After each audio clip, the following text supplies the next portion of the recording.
বাংলাদেশে বঙ্গবন্ধু শেখ মুজিবুর রহমানের সমস্ত স্মৃতিচিহ্নই কার্যত মুছে ফেলতে চাইছে মোহাম্মদ ইউনূসের নেতৃত্বাধীন অন্তর্বর্তী সরকার।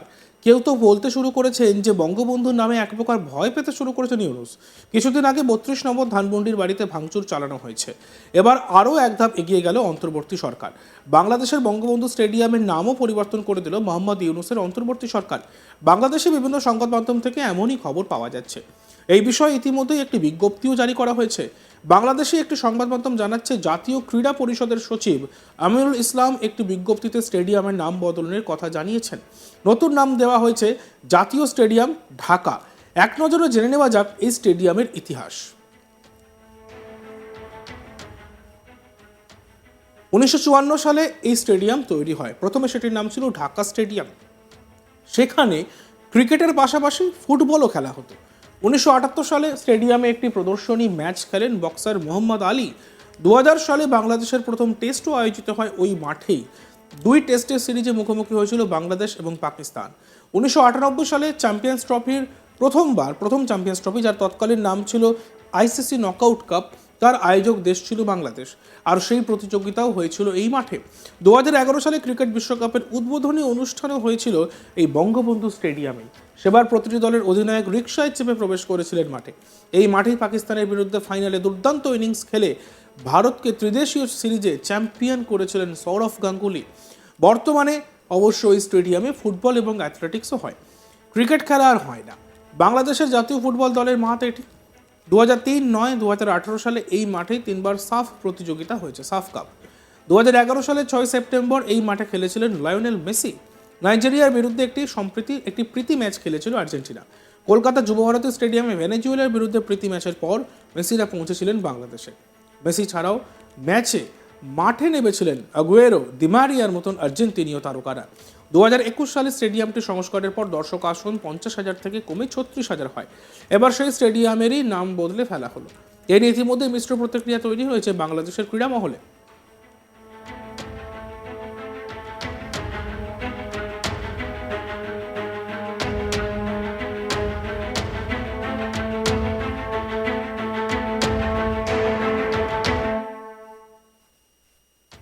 বাংলাদেশের পরিস্থিতি দিন দিন খারাপ থেকে অতি খারাপের দিকে যাচ্ছে। হাসিনা দেশ ছাড়ার পর থেকে দেশের পরিস্থিতি একেবারে তলানিতে এসে ঠেকেছে। কোনো কিছুই যেন ঠিক নেই। না দেশের অর্থনৈতিক অবস্থা ভালো, না অন্যরকম কোনো পরিস্থিতি ভালো আছে। আর এই অবস্থায় সন্ত্রাসী কার্যকলাপ দিনের পর দিন বেড়েই চলেছে। সম্প্রতি এমন এক ঘটনা সামনে এসেছে যা দেশের জন্য সত্যি অশনি সংকেত। জাতির পিতা শেখ মুজিবুর রহমান এবং শেখ হাসিনার পর ইউনূস সরকারের কোপে পড়লেন লালন। বাংলাদেশের ঐতিহ্যবাহী লালন মেলা বন্ধ করে দিল ইউনূস প্রশাসন। বাংলাদেশের মৌলবাদী সংগঠনের চাপে পড়ে বন্ধ করে দিতে হলো লালন স্মরণোৎসব। এতে করে দেশবাসীর মনে আঘাত নেমে এসেছে। মনে করা হচ্ছে একটু একটু করে বাংলাদেশের ঐতিহ্যকেই ধূলিসাৎ না করে ছাড়বে না ইউনূস। আর তা দেখে হয়তো দেশবাসীর প্রতিবাদে রাস্তায় নামতে পারে। এই বছর লালন ফকিরের ১৩৪তম তিরোধান দিবস, আর সেই উপলক্ষে প্রত্যেক বছরের মতন এবছরও লালন উৎসবের আয়োজন করা হয়। টাঙ্গাইল মধুপুর উপজেলায় এই অনুষ্ঠান হওয়ার কথা ছিল, কিন্তু বাংলাদেশে মৌলবাদী সংগঠনের চাপে পড়ে শেষমেশ ঐতিহ্যবাহী লালন উৎসব বন্ধ করে দিতে হলো।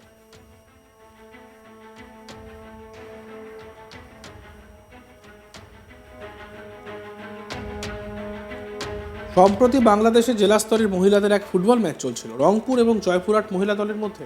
আর সেই ম্যাচে কিছু মানুষ দল বেঁধে হঠাৎই হামলা করে বসে। ভিডিওতে দেখা যাচ্ছে কয়েকশো বিক্ষোভকারী মাঠের দখল করে নেয়, তাদের প্রত্যেকের হাতে লাঠি।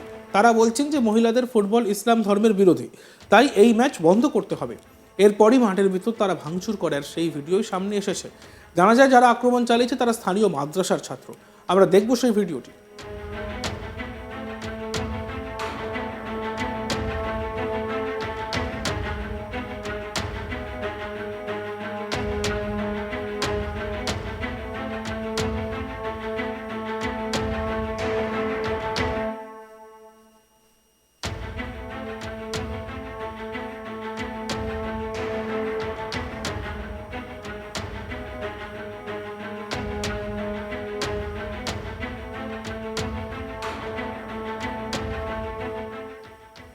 শুধু একটা ঘটনায় নয়, একাধিক ঘটনা সামনে আসছে। ফুটবলের পাশাপাশি ক্রিকেটেও শোচনীয় অবস্থা। বাংলাদেশ প্রিমিয়ার লিগের ৮টি ম্যাচ তদন্তকারীদের নজরে এসছে। বিশেষ করে মহিলাদের ক্রীড়া জগতের ছবিটা আশঙ্কাজনক। ইউনূসের বাংলাদেশে খেলাধুলার অবস্থা কিরকম? সাম্প্রতিক সময় যে ছবি উঠে আসছে তা রীতিমতো অশনি সংকেত দিচ্ছে।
বাংলাদেশে বঙ্গবন্ধু শেখ মুজিবুর রহমানের সমস্ত স্মৃতিশূন্যই কার্যত মুছে ফেলতে চাইছে মোহাম্মদ ইউনূসের নেতৃত্বাধীন অন্তর্বর্তী সরকার। কেউ কেউ তো বলতে শুরু করেছেন বঙ্গবন্ধুর নামে এক প্রকার ভয় পেতে শুরু করেছেন ইউনূস। কিছুদিন আগে ৩২ নম্বর ধানমন্ডির বাড়িতে ভাঙচুর চালানো হয়েছে। এবার আরও এক ধাপ এগিয়ে গেল অন্তর্বর্তী সরকার। বাংলাদেশের বঙ্গবন্ধু স্টেডিয়ামের নামও পরিবর্তন করে দিল মোহাম্মদ ইউনূসের অন্তর্বর্তী সরকার।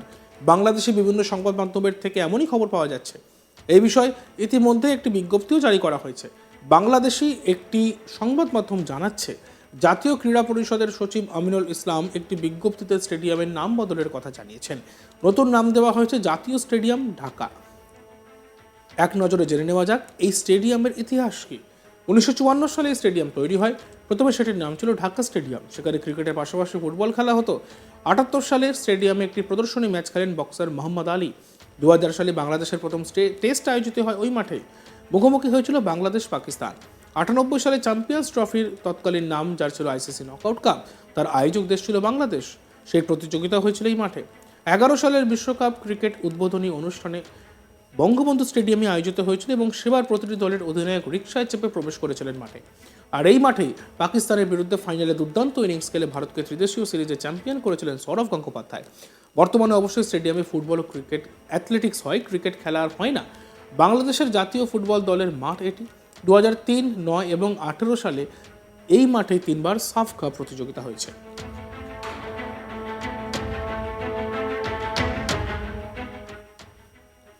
দেখতে থাকুন আজ তাক বাংলা। ভিডিওসগুলি ভালো লাগলে লাইক করবেন, কমেন্ট করবেন, শেয়ার করবেন। চ্যানেলটিকে সাবস্ক্রাইব করতে ভুলবেন না।